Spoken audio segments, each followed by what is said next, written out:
Hello and welcome to the Beginner's Handbook. I'm Jordan. I'm Jamie. And in this episode we're going to be talking about combat experiences that we've had in tabletop RPGs. Now, I think most of this is going to be D&D, but it might be other things as well. It's not strictly on D&D. It'll be a bunch or amalgamation of the stuff that we do. Yeah, I mean, pretty much like most of the episodes, if you haven't seen anything before, it's going to be primarily kind of in the D&D world, and it's going to drift out into different systems here and there. But before we start though, I think when we're talking about combat, what is the scariest thing that's ever happened in your games as players or as DMs, GMs would like to know that. And as a GM, what's the most horrible situation that you've ever had your players in terms of combat? So by that, what we mean is like, is there ever been a situation that you've thought, yeah, that's okay, this piece of combat is balanced, and then like 2 minutes into it, you've lost 4 players and you only started out with 3 players? You know, how dodgy has the situation ever been for you? Yeah, and if you've not had many scary ones, why don't you tell us the ones that have been good, actually? Because there's certainly, I think there's a lot of people that tend to have better combat. If it's not boring, they tend to have really good combats, whereas some of our games are quite the opposite, especially because we do horror games and things like that, where your character's not worth very much in terms of their life. So I mean, we've played the Alien RPG before, and you can just die. You don't get death saves. Sometimes you just die, and that's it. So I don't think that's happened to any of you. No, not so far, if I can remember. Not so far, yeah. Yeah, so at least in the games we've played, it's not happened. So maybe in a future game, especially if we do the other scenarios. But so yeah, we'd love to hear, but either the most horrible stuff or maybe something cool that's happened in your combat, and why is that you enjoyed it? I think that would be really cool to see. Yeah. So, all right then, I think that kind of takes us straight into just some of our experiences. So I think we'll just kick off. Jamie, if you want to start, actually. Have you had some game, even just to give people examples that might be wanting to let us know in comments or whatever it is that you're giving us these replies, has there been any games that you've actually had a good combat sequence or a good experience in combat? Yes. So that's a short answer. Yeah. I was planning on leaving you hanging there, but no, be professional. So probably the most creative thing that jumps out to me, and it happened relatively recently. I can't remember exactly when. It's in the last 3 months, maybe.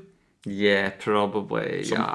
It's this year at least. Yeah. We can narrow it down to this year. Yes. That's all right. We play a lot of games, so yeah. So in again, if you've seen previous episodes, you might have heard us talking about our kind of long-term campaign.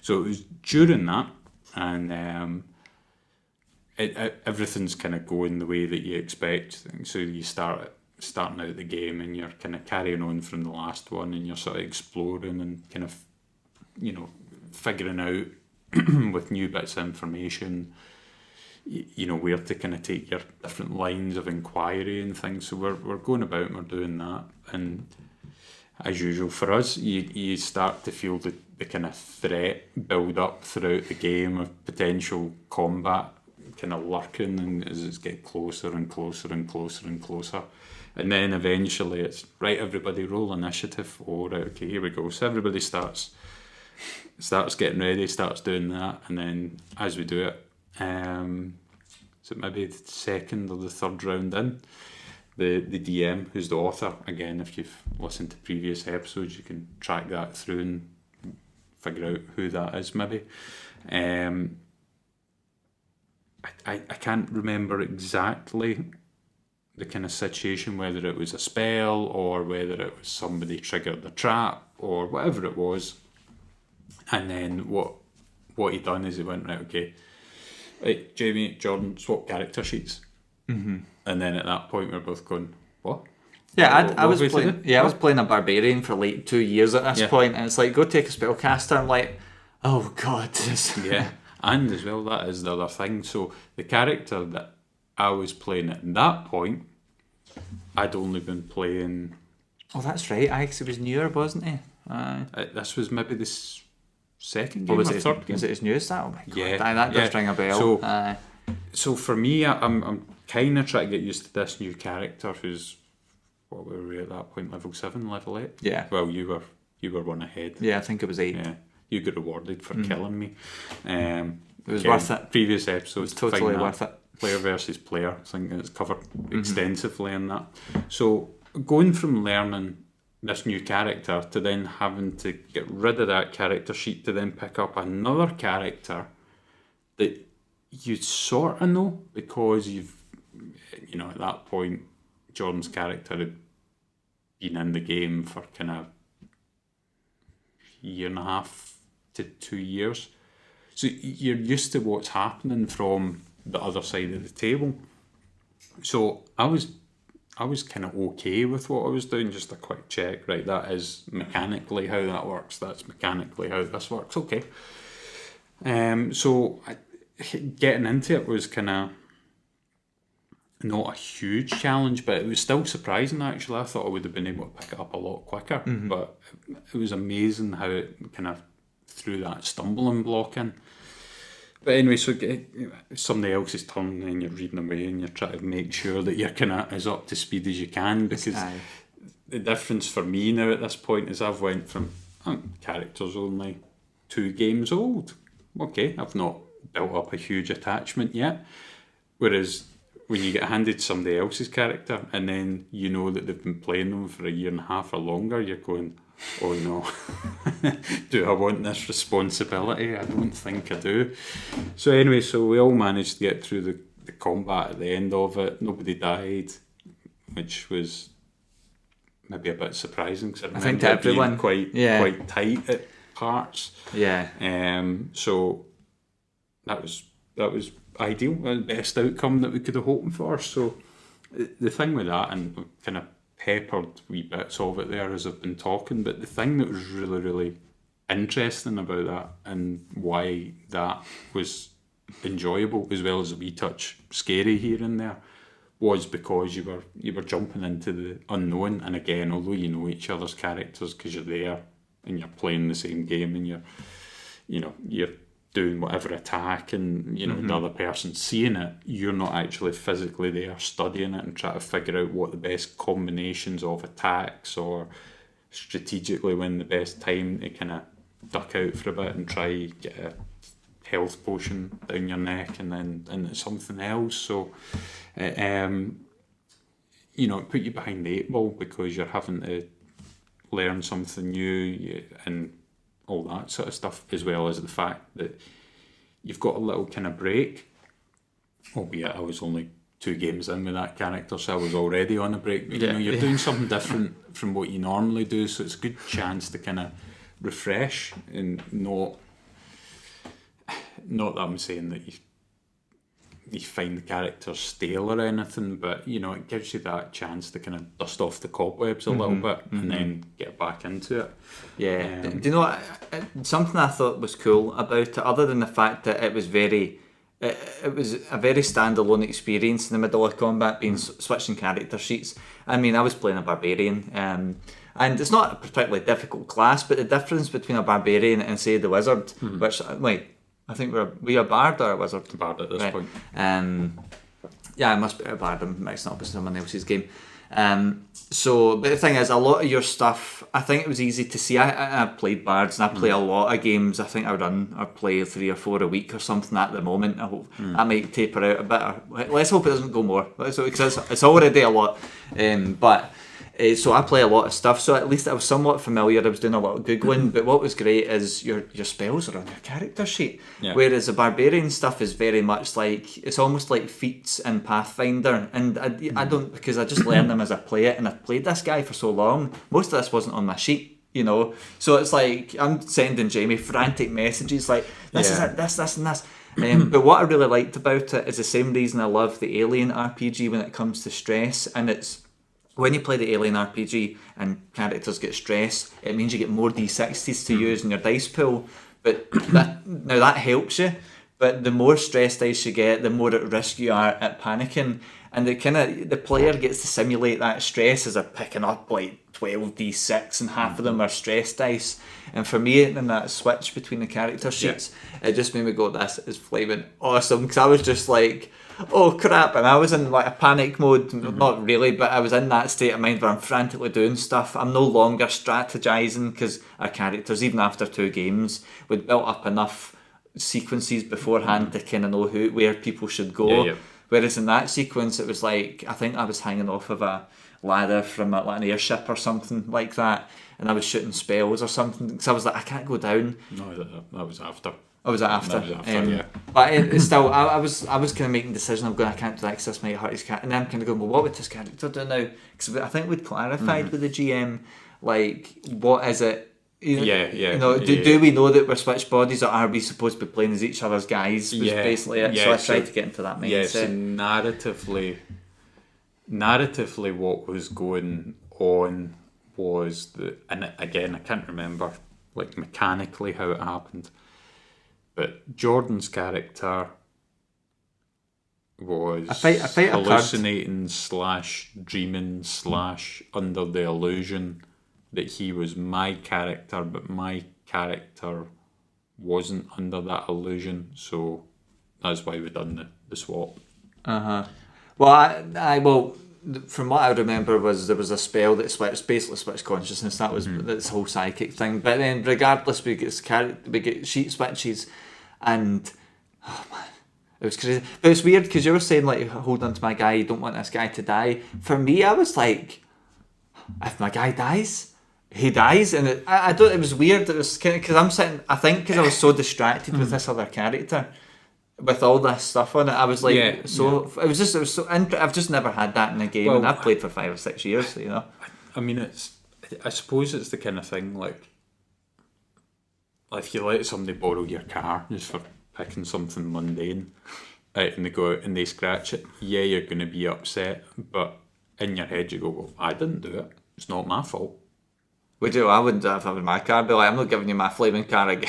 but what I'm meaning is you would be annoyed, upset, whatever, but you're not annoyed, upset at yourself. Yeah. Whereas if it's you go out and you do it, you're like, well, I've got nobody to shout at. And not only you're annoyed, you're like humiliated. You know, the shame. So shame. That kind of thing as well. So like when you gave me the character sheet, like if anything happened, you can go, your fault, I didn't do it. Your fault, you destroyed 1.5 years worth of work. Not me, your fault. It's weird though, because if I thought, let's say I was the person making that game mechanic, and I'd be like, well, I would be in the other, I would assume the other way, but it was just weird. I think it was almost just I went, and then I think it ended with me having 2 hit points, and I think all of us were absolutely shocked. But anyway, it was awesome. It was that's definitely out of that set of games that we've done. Or played, it was that's I think the bit it's we've spoke about it before, I'm sure, but it certainly is the biggest standout for me in that whole campaign. I think recently we've been doing a lot of jumping between different styles of games, so I think what's been nice about that for me is it's offered some new kind of perspectives of games and systems. I've done a lot of new systems over the last few months, you know, so I've barely even touched D&D, even though I play it every week. In comparison to the other stuff, just a lot more I'm doing. So there's a lot of cool stuff that I feel like I can bring into D&D games now because of that, and probably the GM that we had for that game probably either borrowed that from another system, or maybe there was something it must have had some influence that was or some inspiration from somewhere that gave him this amazing idea, because I would never have thought to do that. It was so cool. Anyway, you should try it in your games if you want to spice up your combat, because that totally put me round the ringer. I was just like, what the hell is going on?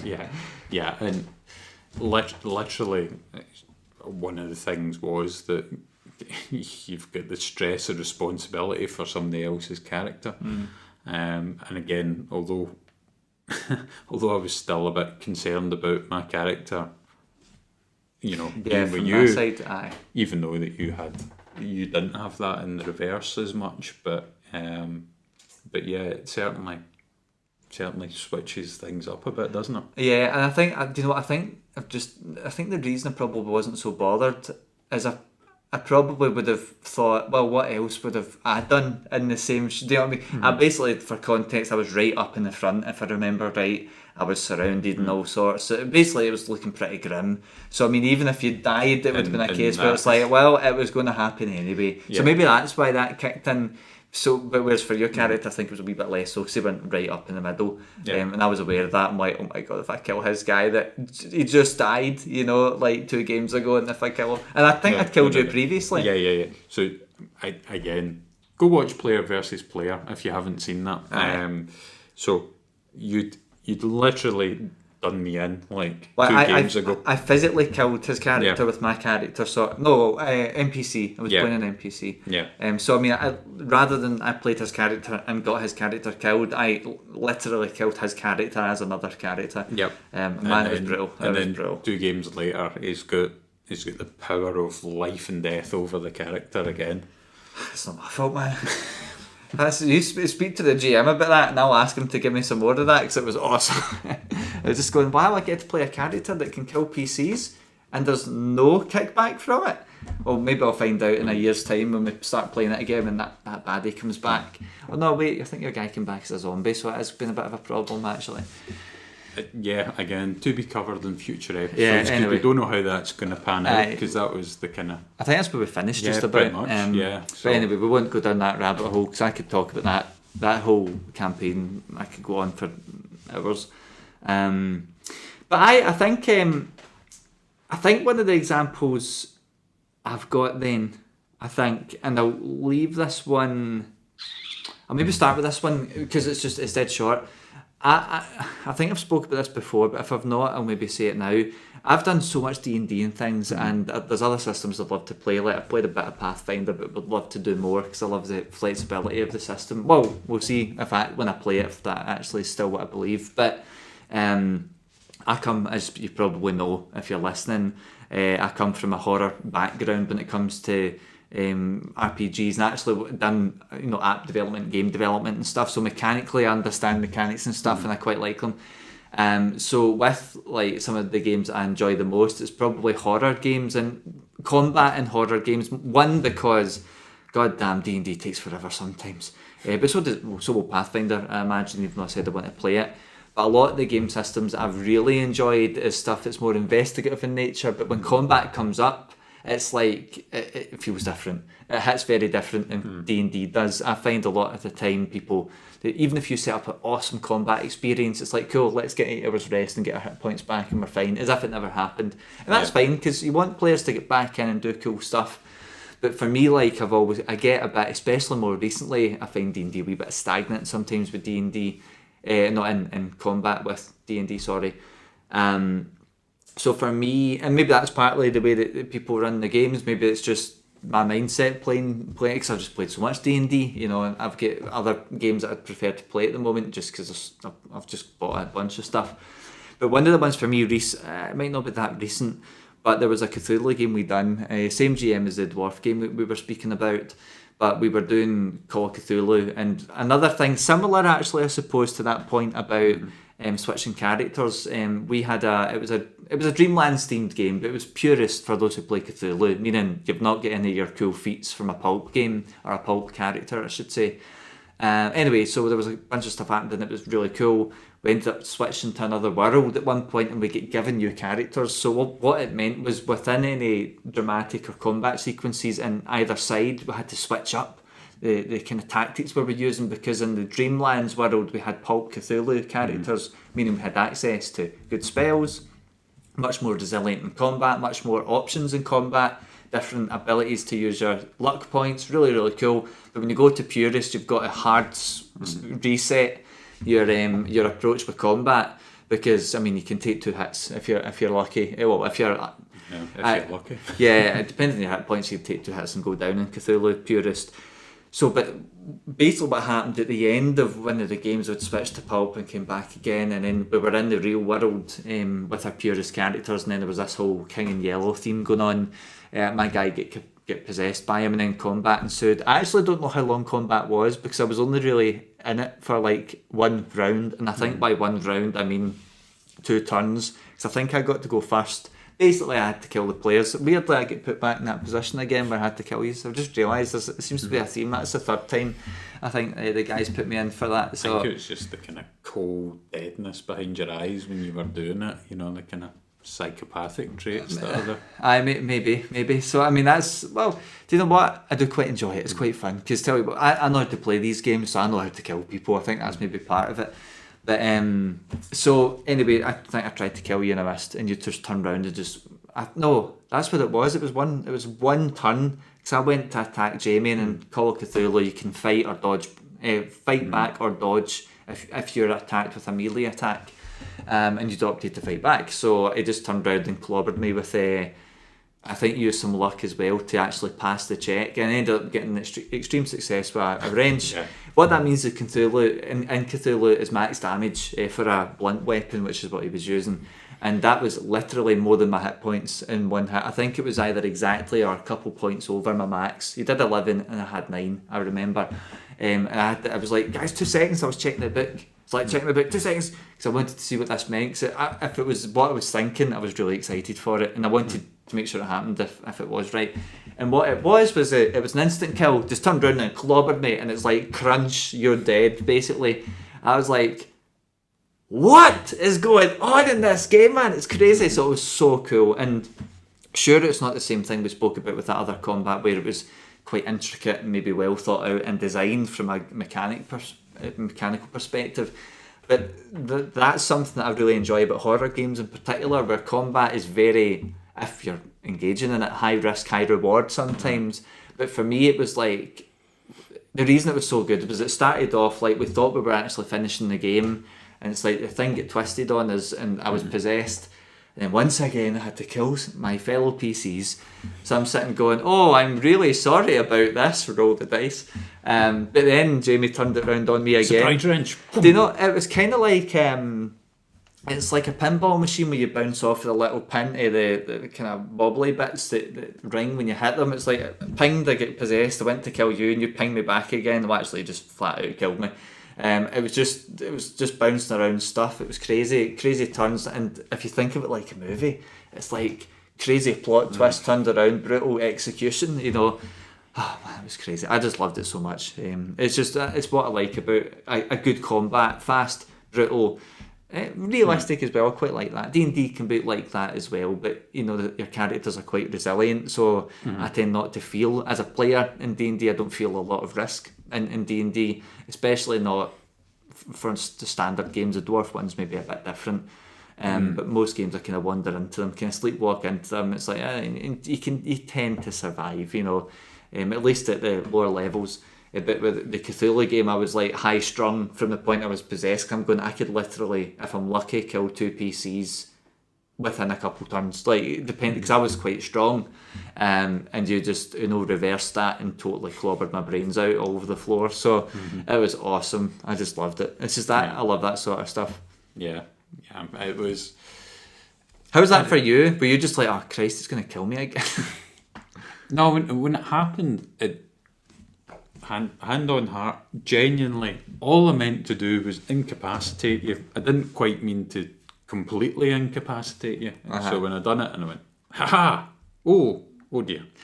I mean, there might be a non-lethal. I can't remember. I've just not played normal Cthulhu in a while now. At the same point, if you crack somebody in the middle of the head with a wrench, it's pretty cool.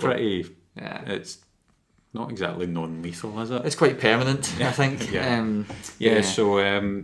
So yeah, I mean, I wasn't expecting to kill you outright in one go. Awesome. I was thinking maybe a couple of goes and maybe get you unconscious, and then happy days, right? We can kind of try and figure out what's going on. You can do knockout blows. I just remembered. Yeah. Well, shame you didn't remember it. I don't know if that's a sneaker thing or not, but anyway. So I wasn't expecting it, but when it happened, I was like, oh, okay. He says you're right for killing my character. Yeah. But yes, that was kind of what I was thinking. I remember going, that might instant kill me, and the GM had kind of ruled it, but I was like, well, let me check, because I didn't want I really didn't want people to go back and say, oh no, it doesn't kill you, because if it was an insta-kill, I wanted it to be a flaming insta-kill, because it was awesome. It was really dramatic. That whole ending sequence as well was awesome, that the guy had run for us, from what I remember. And it was in a set of stairs as well, so as soon as it happened, you just went down the stairs. That's right.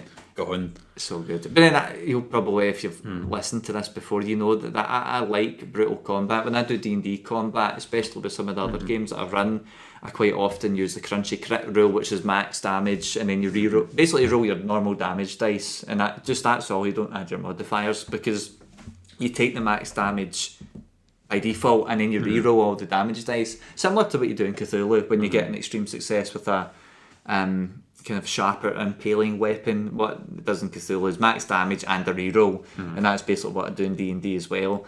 And I'll tell you something, man, it really screws you up. It really changes what a crit means in D&D, and it's awesome. Not so much for me when you've got a level 10 paladin that can hit you with the power of the sun. You know, it's like, okay, you can do like 300 damage, great. But anyway, so that's something I quite enjoyed. I'd say it's one of the standout ones of the more horror themed games that we've done recently. Well, I'm saying recent, it's maybe within the last 6 months at least. So we've maybe talked a wee bit about something a wee bit unique, maybe subverting expectations of both of them. Have you got any other, if it's D&D, that's cool, other examples that maybe have a cool combat we can actually talk about a wee bit? Well, I don't 100% know how kind of cool it was, but again, a little bit of kind of flipping the table on us. Going back to the dwarf campaign again, our long form campaign. We do always talk about it, but don't worry, we do have other stories. but it's just it's hard to actually kind of explain it. But that's probably the game we played a lot of D&D before it. Yeah. But that was the first game. I think it was like it became this huge standard. Yeah, because most of the games we'd done before that were at most three games. Yeah. And even the games that I do now, like even with other guys, I don't tend to run games as long as the dwarf stuff that we've done, because I tend to do 3 bursts, let people try another, even if it's a big campaign, let people do other stuff. I think we're kind of doing that now as well. Yeah. But anyway, so it's such a huge, I mean, it's been about over 2 years worth probably of content, you know. It's awesome. Anyway. What's that? I think I've been saying it's been like 2.5 years for like a year now, so it's been a long time is my point, you know. 2 years and 3 or 4 months roughly, just working that out there. So that's why we talk about it a lot, because there's a lot to cover. So what had happened was we'd get given quite a lot of tasks to do in a very short time frame. So the kind of general backstory of the campaign, if you haven't seen any previous episode where we've talked about it, we are a group of dwarves that have been displaced from our homeland, and we're trying to get back there to then reclaim it. That's it in a nutshell. So as well as our characters, you've also got basically a whole community society that's travelling about with us. So you've got really, really young NPCs all the way up to really old NPCs and everything in between. So what we decided to do is we went, right, okay, what we'll do is we'll take our 3 player characters or proper characters, and they'll go and do the main task. And then what we'll do is we'll get 3 retainers, because we're using kind of strongholds and followers. That's for right. A bit of that. I think that's a Matt Koval thing for those who don't know what it is. Although we took kind of retainer concept, we tried it properly with their rules before, but for this kind of side quest, what we decided to do was kind of create characters from scratch, but just at a lower level, is a kind of halfway house between the retainer and a full character. That's right. So that's what we decided to do. So myself, Jordan, and the Chameleon all come up with these new characters, and then where we were, it was like in a desert landscape.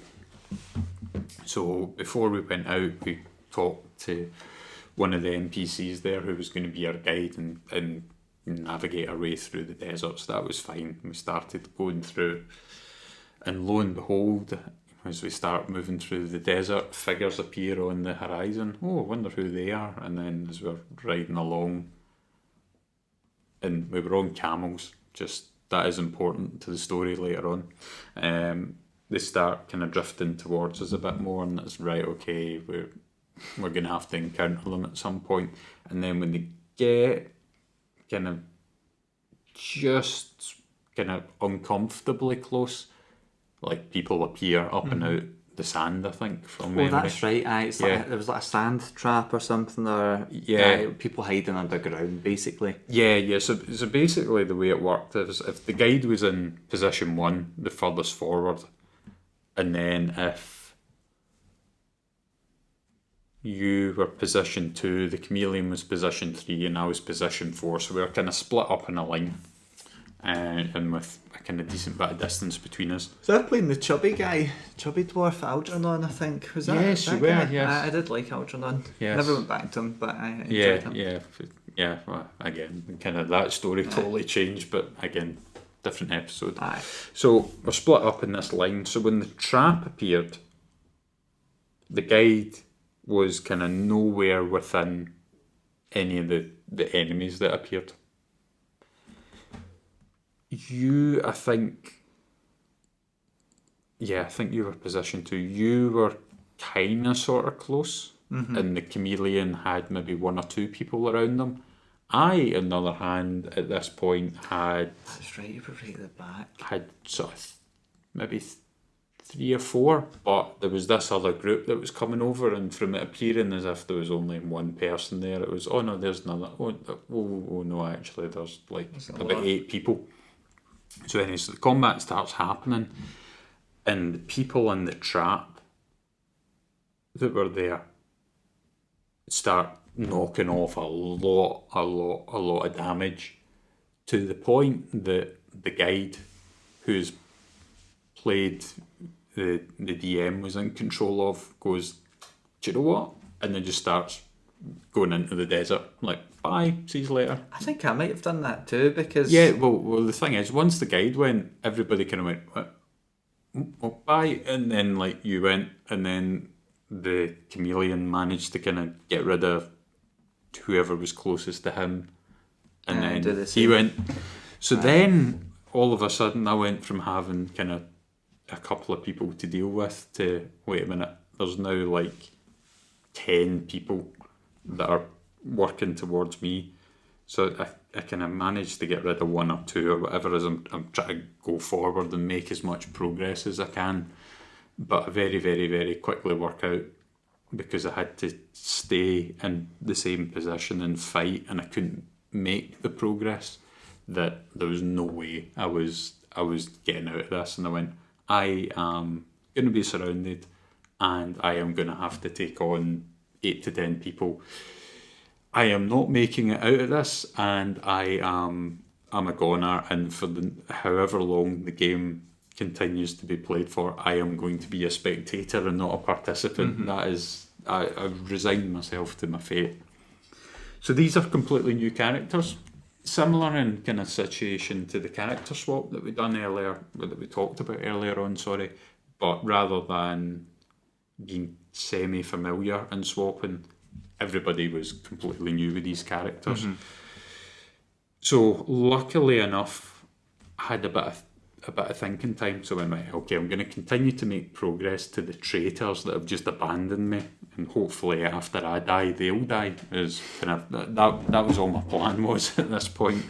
And so I'm kind of reading the sheet and going, right, okay, I'll move, and I'll try dash as well. Right, okay, that's fine. And doing the calculations, right, I'm definitely not making it.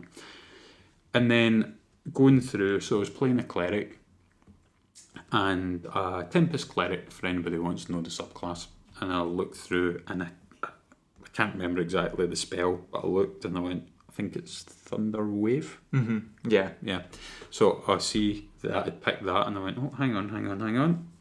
Oh, area effect, right, okay, this is looking good. Oh, right, okay, it does quite a bit of damage, right, okay, brilliant, right, I know what I'll do. So I started changing my path just ever so slightly. So because we were on roll 20. I was debating whether we should say that or not. But anyway, so we're on roll 20. So rather than going in a perfectly straight line, I kind of knocked kind of 5 to 10 feet off slightly to the side just to draw them in a bit. And then I went, good. The DM is doing exactly what I thought he was going to do, and he's getting me totally surrounded, so I can't make any progress.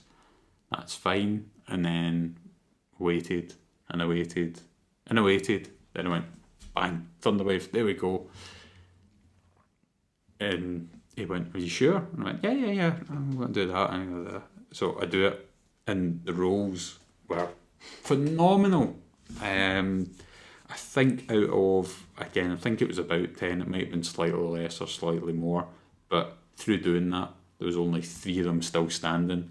2 of them were barely able to stand at that point, and the kind of main kind of boss enemy out of the lot of them had taken quite a significant bit of damage as well. But unfortunately, what I hadn't thought of is that because I was on the camel, and because it kind of goes from the centre of you out in all directions, that the camel also took damage, so the camel never made it. But after that, I then went, right, okay, it's 1 versus 3 rather than 1 versus 10. This is slightly more doable. And because the kind of 2 lower skilled enemies that were there, I managed to kind of take them out relatively quickly within a couple of turns, which then left the main guy, and then I managed to survive. To everyone's surprise, because we were sitting going, right, who needs a new guy? Being the other player that is, we were talking about it. Yeah, basically, and then like that, totally different. Turn the tables on the GM. The GM looked shocked, looked a bit panicked, looked a bit disappointed. The big set piece was gone within like, I don't know, six turns or something. Done. Yeah. So that one, initially it started out as being, or looking like it was going to be a terrible combat experience, because I was going, right, I'm not going to make it no matter what I do. This is completely futile, and I'm literally going to be sitting watching the game. I'm going to be observing. I'm going to be a spectator. I'm not going to be a participant. Oh, great. Okay, right. That's where my headspace was. But then just a little bit of reading and double checking, a little bit of kind of quick improvisational thinking, and then it turned into a really good experience with combat, because number one, I get to say that I took out like 10 people all by myself with no help. Then took them all out really, really, really rapidly. Nobody was expecting it. I wasn't expecting it. That's how unexpected it was. And it made a moment that is stuck in my head just now, and occasionally like I'll think about it here and there and things and go, do you know, I've not done anything as dramatic as that. I think that's, in terms of my kind of like experience as a player, in terms of like not so much heroism, because you know I just save my own skin, that's not exactly heroic, but in terms of your kind of your big set piece, that I think is probably still the thing that's at the top of the pyramid. Yeah, it's cool. I mean, this is the sort of stuff that games like Bloodborne and things that you get put up against all the odds, yet you seem to just manage to scrape through it. Although I think it probably didn't just scrape through it, but I mean, it really played to the whole thing that D&D is great at, which is giving players awesome abilities to deal with things against the odds, and certainly you pulled yourself out of that, because I mean, my guy was squishy. I think he was just a wizard, like just full wizard at whatever level 4 or whatever he was. So I mean, he wouldn't have lasted by a group of 3 of them, you know. So it ended up being, you know, we thought, even though you were a tankier guy, it was like, oh my god, man, there's so many of them, and you just couldn't get out. But you didn't need to. It turned out you just clapped your hands, and it was like, job done, you know. Yeah, and I think. And again, I can't remember 100%, but I think I either took no damage during that whole whole kind of segment, or I took something like less than 10% damage or I'm something. not even sure you took any, because I remember everyone was just like, what just happened? Blink, you blink, know? blink. Yeah, it was awesome, because the whole moment after it, you could just picture your guy doing the clap and killing all these guys, and the 3 remaining guys looking at him just stunned, and we were like, that's players, we're going, what just happened? That was awesome. It was really cool. Yep. Aye. But I think there's a kind of theme with a lot of the combat that involves me, isn't it? Betrayal from players, abandonment from fellow players. I can't argue against that at all. No, that sounds about right so far. But so I think then, I'll maybe use a D&D example as well. So there was a game, not to brag, but it was one of the games I ran. But the reason I bring it up today, even though I said we were asking about what players, like as players, what was it that we enjoyed, and I bring this one up because it was something the players had said during the game, and it's not something that I'd like to say it was all meticulously planned, but I don't tend to do that with any of my games, because most of the time it never happens anyway. But there was a game that we'd done. It was actually at the local comic shop that we go to, and basically I think nobody showed up, but I had this final boss thing for them, and then nobody showed up for whatever reason. They didn't come, didn't tell us, whatever it may be. And I'm not really that bothered with that sort of thing, because I'm just like, well, whatever, we can still play a game, So I ended up just running it. I didn't really modify it too much for the players. I just thought, well, cool, maybe take away a baddie or two, and we'll just keep it going, and the rest will miss it, basically. So we ended up playing it. It was in this woods. I think it was run by some evil hag type thing. But what I'd done was I thought, well, why don't I do puzzles? I don't tend to do puzzles, just because I don't tend to do them a lot, because I don't do dungeon crawls or anything, which is where puzzles are really good. But this one kind of turned into almost like that, but set in a blackened forest that you couldn't see through. Anyway, so there's a couple of steps to the puzzles. There was like a riddle, I think, to begin. There was something else at the third step. The second step was actually, the third one was like the finale. So the first one was a riddle, and the second one was more like a body horror puzzle. So there was these like statues covered in mushrooms and tree roots. Well, they weren't technically statues, they were more like tree root people, but with mushrooms. Almost like the roots had grown into these formations, like tableaus. So there was like 4 or 5 of them kicking about. And there was another riddle in the middle, but it was a clue to solving how you get through to the next step, or the next kind of stage, if you want to call it that. So it was really good, because the players actually seemed to really enjoy the puzzle solving aspect of it, which is why I enjoy investigative games, especially games like Cthulhu, or hopefully soon Delta Green, or anything else I've played that's of that nature. So anyway, they screwed up the puzzle. I think I might have set it so they would always fail it first time. I can't remember how I done it, but I remember they failed it by whatever means, either through my cruelty or through just them missing a clue or something. And what it done is it triggered these mushroom people to get up, and it got real bad real quick. So it wasn't like I took a standard stat block. I took a couple of standard stat blocks, and I had one that was bigger, so tankier. If it was Pathfinder, they might have different feats for that type of class or whatever. But anyway, the combat kicked in, and it was like because they were just expecting a series of puzzles, because nobody came in, so they just didn't expect this. Although I think they got suspicious when they seen people-shaped objects. They went, oh god. Other than the fact it was a spooky environment, it kicked up, and it was pretty tense from the get-go, because they were grievously outnumbered. There was these monsters all had different abilities. One could hit you from range. So it was more like whips that could grapple you and stuff, or restrain you. There was a couple of just standard kind of bog standard monsters that would hit you and stuff, that's all. And there was one big tanky guy, kind of a bigger creature that was just this kind of chubbier version of the rest of them, so that acted as the sponge that could really hit hard, but it was very slow. So one of them actually spat stuff because it was blind. Anyway, I tried to make them all have different traits, because these traits had an effect on the puzzle that was in front of them, so the idea was you'd do a certain thing and do something with it, with this altar in the middle. Anyway, they got one of the orders wrong, so it kicked off the combat. And it was awesome because it was super tight, super tense, but to defeat each one of these things quickly, required using their head a bit. There was a puzzle in itself to find out what was the best way to dispatch this creature. You could actually get them to fight each other and stuff, just depending on how you tackled it. So I think because what these guys seem to really enjoy about it, other than the fact that it seemed to almost, now this was an accident, but it seemed to be like perfectly balanced. I think both of them came away with like 2 hit points or something, and they were doing horrible damage to the monsters and they were inflicting it on them at a rate that was really intense, but also it didn't just feel like they were just going to get pummeled to the ground, which a lot of harder D&D combats can feel like when someone just throws in 50 monsters for no reason. It's hard because of the action economy. Yeah, the wave spam. Yeah, and I suppose this had an element of that because it was like 5 or 6 of these things versus 2 players. But obviously the way that I balanced it in the game, I think I removed hit points and tweaked some of their scores.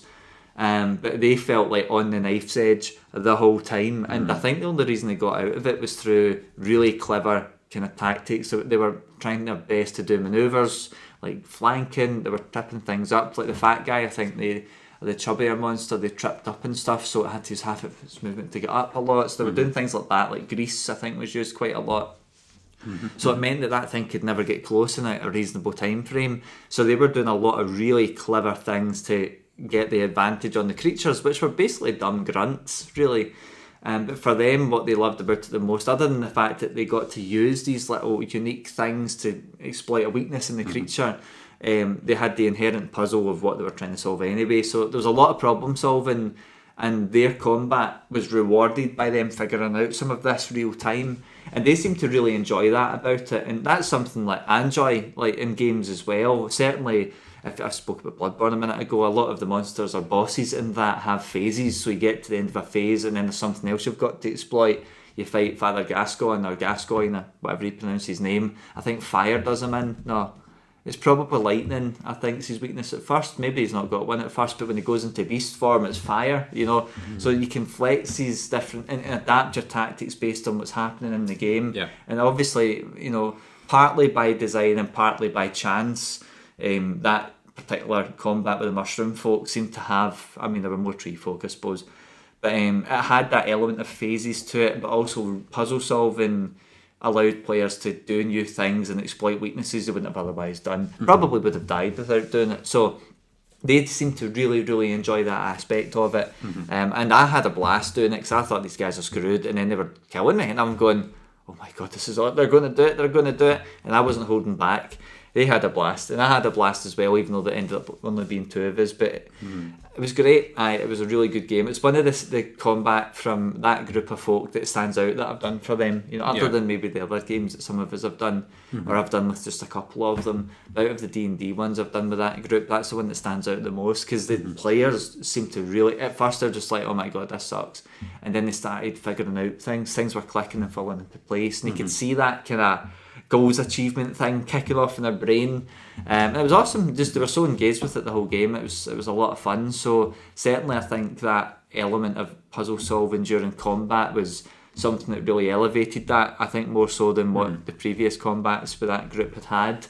I think that's why I quite enjoyed it as a GM, but for players they seemed that was what they fed back, which I felt was super interesting, because up until that point I'd never done something like that. Ultimately the thing is, like we were kind of saying earlier on with some of the combat, that if it's a character that you know inside out, and if it's especially obviously if you've been playing the character for a while rather than you've just done a lot of research beforehand, then you almost know the move that you're going to make before you make it.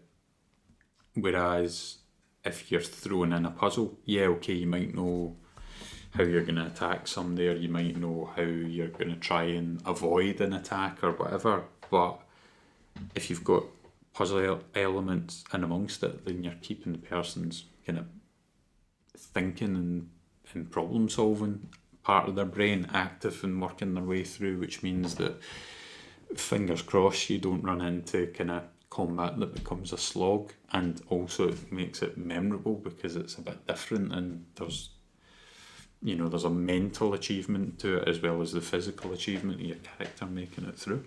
Yeah, I think I do remember there was a get out clause for that combat, which they never used. I think if they solved the puzzle, they would have just got to the monsters would still be up, but they would have got to the next stage and bypassed the monsters. But it was pretty heavy, that whole game. It was just, there was a lot going on, so I'm not surprised they didn't get it. But yeah, certainly I think that's the reason that stands out to me the most, to be honest. So I think, is there anything, if you get any other examples, I've got one more I think I'd like to cover, but I think I might have covered one that you had in mind, actually, now that I'm thinking about it. But I get carried away. But if you get anything off the top of your head, or I can wrap, I've got one bigger one I think that I can finish on. I mean, off the top of my head, I don't think I've got anything that properly jumps out as a whole kind of series of sequences. Except the whole version of Alien that you've played recently. Yeah, except for that. Yeah, except for that, obviously, because I'm not running it or anything. Wink. Yeah. But it's not really so much that. It doesn't really fit the combat here. Yeah. Maybe we talk about Alien one time, actually. Anyway. I mean, there's kind of small elements of combat that I can think of, but nothing that was kind of as part of a kind of a whole sort of sequence. So I'll shy away from that just now because it's just kind of disconnected and kind of pepper it. So I know, but it's cool. Well, I think then the last thing that I'd like to cover, it's just something because I've done it a few times recently. I think we might be doing it soon. But it's also a different system, and that's the Warhammer Wrath and Glory RPG. Now they do have one called Warhammer Death March or Death Watch. I actually don't know what it is. I bought it in a Humble Bundle. It was like 20 quid, and it was all of Death March or Death Watch, and it was all of Rogue Trader. I was like, oh god, this is such a good deal. But anyway, I said I wasn't buying it because I had Wrath and Glory, but I couldn't resist that deal. But anyway, Wrath and Glory, it's very unique. It's something that's very crunchy. Now, I know Warhammer is. I don't know much, for those of you that are into Warhammer. I don't know much about it. I know the basics. For the Emperor, blood for the Blood God, skull for the Skull Throne, skulls for the Skull Throne, and some other lore that somebody sent me a video, like 3-hour video. Some guy called, I'll shout it, a channel called Bricky does a great breakdown of all. That's what kind of got me into it. It was more the RPG, Warhammer RPG, that got me into some of the background stuff with Warhammer, because it's so miserable, and I love that stuff. It's miserable, but comedically miserable. I take it that's YouTube. Bricky's on YouTube. That's somebody sent me those a couple of videos he does. I think it's the best factions or factions explained. I can't remember the title, but anyway, it helped explain a lot, and that helped set the scene for me to do this RPG. And in the process of preparing for it, I bought one of the omnibuses, Gaunt's Ghost series. It's the first set, but I think it's called The Founding. Anyway, that was some of the background reading I'd done, because I knew this was a commitment, Warhammer. I know people that are into it. I've got family that are into it. I know people that have, and it's been going for about 40 years, and I know people have probably invested almost that much time into it that still play the game, and probably spent 40k on it money wise. But anyway, so this role-playing game, the Wrath and Glory, it's got a lot of stuff in it. Just to give you a bit of context for the game, a lot of rules are very crunchy. I'd say generally, like most RPGs, your standard skill checks and stuff are standard. It's like, do a check and you roll your dice pool. Or if you, in this game, you roll a dice pool, but in D&D, you do your skill check with your D20, whatever. That stuff's pretty standard, but combat gets freaky in it, and there's so much you can do in it. Now, I think by default, like, it doesn't seem overly complicated, but then you look at all your weapons have certain attributes. And then, so that means you need to know what the attributes all mean. But then if you can do lots of things in combat. It's not just you can do one attack. You can do multi-attacks. And I think, if I remember right, it's been a while since I've run it. You can multi-attack as many people as you want. An increasing difficulty level eventually becomes impossible.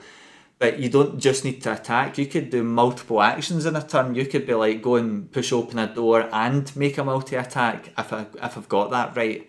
But it just increases the difficulty of all of it. So while that's the case, there's a lot you can do in it. So in combat sequences, what that does, some of the guys that I'd run it for, I think it was actually family I'd run it for. So I think last time it was family anyway. And it was wild, man. Like, the game, other than it being really hard to run, because I'm sitting going, I've read this 7 times and I still don't know what the rule is for it. But the flexibility of the combat was what I found. I think the players found so liberating. Like, they could do so much. D&D, you're locked into an action or a bonus action.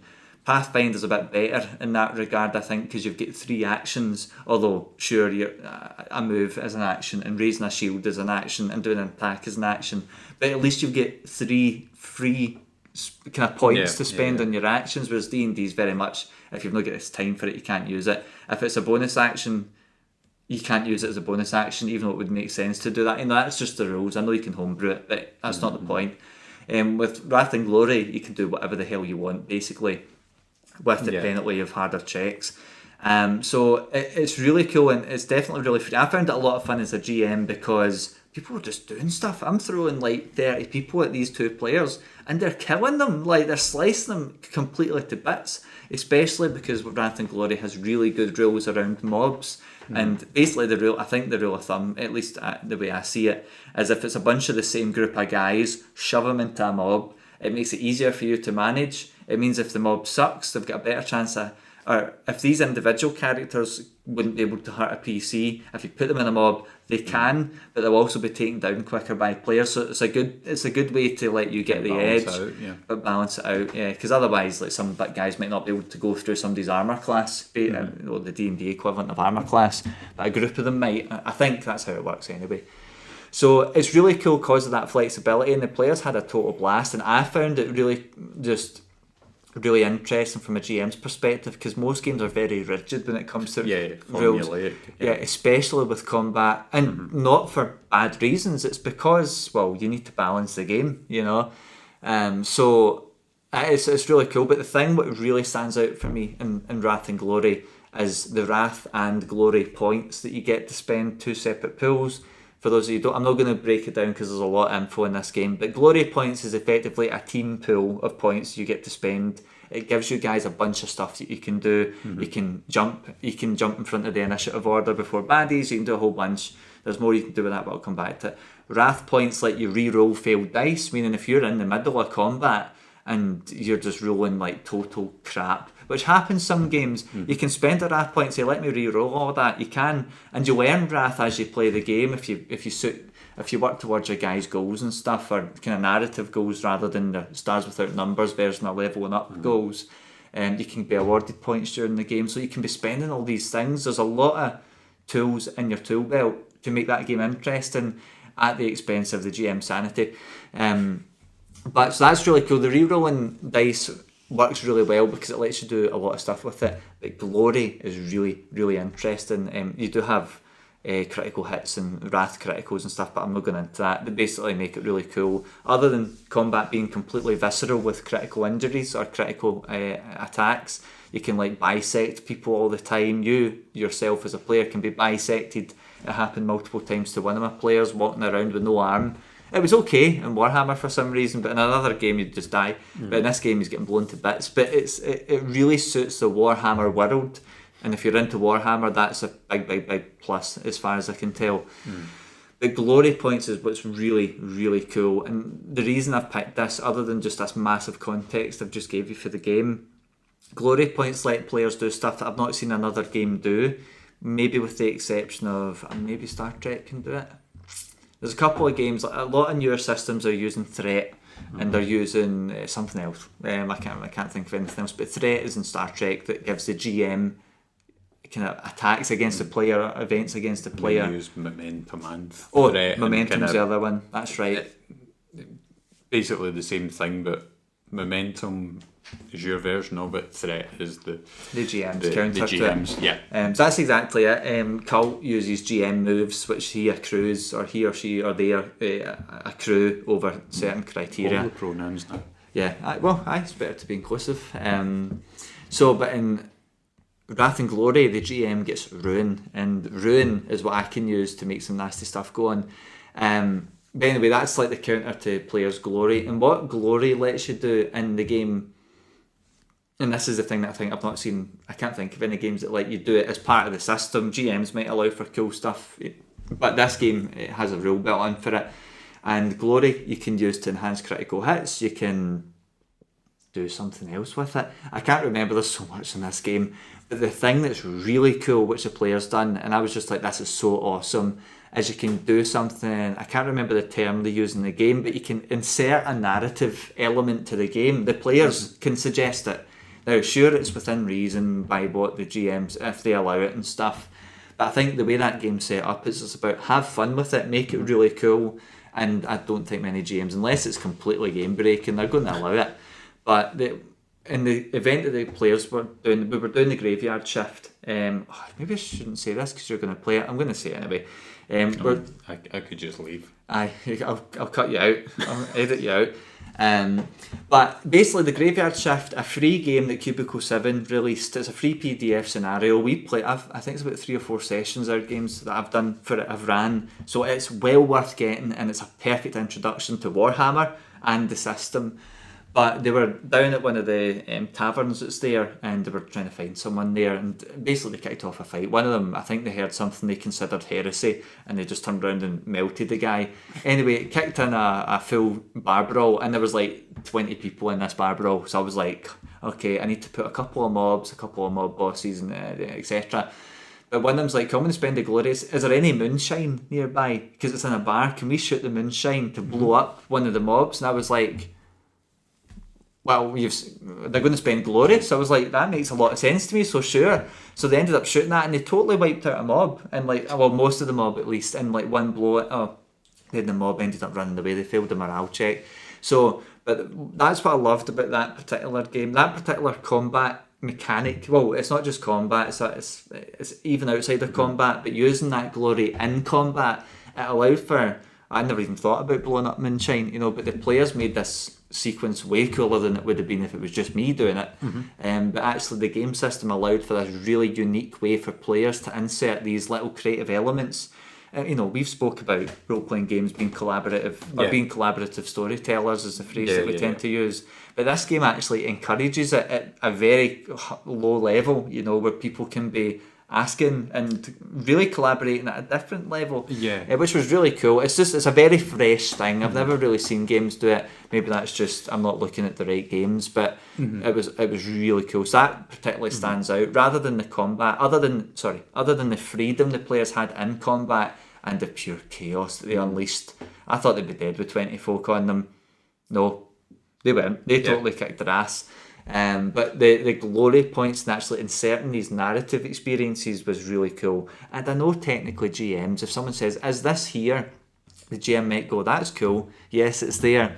But with the glory, I think it's a wee bit cooler because it actually lets players think proactively about things that they can make use of to make the game better, basically. Really, it's really cool. It's really different. I really like that. So. Yeah, and just picking up on what you were saying there, rather than saying that the game or the system encourages players to do that, I'd go a step further, because that mechanic is actually there. So it's not just that they're encouraging the players to engage and suggest and do those things. It's actually providing a way for them to do it. Yeah. Whereas, and again, I can't think of anything off the top of my head, but you might find some other system that encourages player collaboration or player DM collaboration, but doesn't actually provide you a way to do that other than kind of hitting pause in the game and then talking about whatever, or talking about it in between games to then maybe have something like that appear in the game. Or is that actually during the game? This is something that I've built up from when we started playing an hour plus ago, and I'm cashing it in. Yeah, it's very unique. And the thing is, like, a lot of the games that I do, like, players will ask something, and if I didn't think of it, that's fine. But if it's within reason, I'd say that they might be able to do it. Can I pick up this improvised weapon from the floor? It's like, well, if I never said that there was any, I might just go, yeah. Because why not? If it makes sense, why not do it? Yeah. And the good GM will do that, and that's fine. A lot of my games, that stuff happens all the time, and I'll just let players do stuff, because if it makes sense, I'll just let them do it, Don't need to do checks half the time.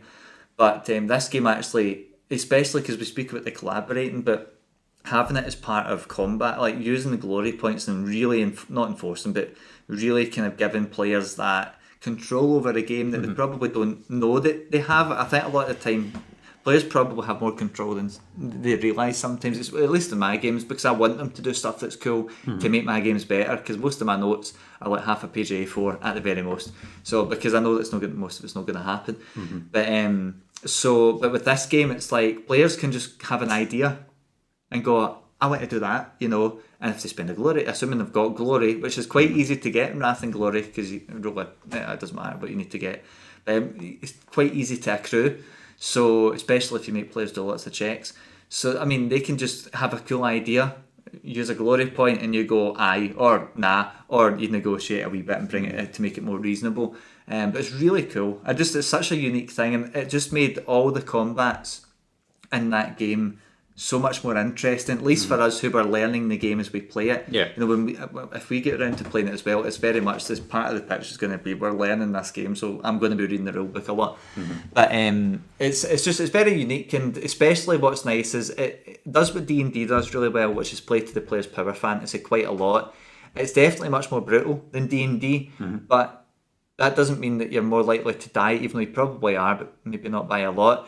But certainly your body is going to be brutalised all over the place. You'll just survive it in Wrath and Glory. It's a lot of fun, you know, between losing limbs and being able to walk, or, you know, breaking your jaw or getting permanent scars. Memorable injuries, they call it, where you get a nice battle scar, and it gives you bonuses and stuff to intimidation and things if you're covered in scars. It's a lot of really cool things that encourage players to play risky, which is great in combat, especially, but also do things that are really creative, especially if they use glory points. So taking big risks, spending big points, because they've got so many resources, they've got a lot of wrath, they've got a lot of glory to spend. It lets people just go nuts, rather than if it was Cthulhu, you're walking in, you go, is that door open? Did I just hear a whisper? I'm not going near that door. And it's like, you just end up in a stalemate with players going, no, it's safe. Yeah. Go. Even one of the alien games I'd done, I think it was with yourselves, and it was like, do this, and people are going, but there might be an alien. It's like, you just don't know about aliens, man. You don't know. But everybody, because they know it's a game, they know it's an alien, and I said it's going to be brutal. So people know, like, really difficult. I mean, when I say brutal, you know, so people go in a bit nervous. Whereas Wrath and Glory, D&D does the same, but I think Wrath and Glory, just partly because of the vibe and the theme and the kind of over the topness of most of it, it encourages people to just be completely ridiculous. And the game system, including combat, even though it's incredibly mechanically heavy, at least for me, it's somebody that doesn't play Warhammer, I find it quite challenging. But it encourages, there's so much stuff that encourages great play and combat. Not once was I bored in combat in that game, and that's very rare. I find combat usually, like you said earlier, it's got a formula, you stick to it, and normally it just becomes the same thing. And I know it's up to the GM to spice it up, but when you've done combat for 3 hours, it's kind of hard to do that, you know.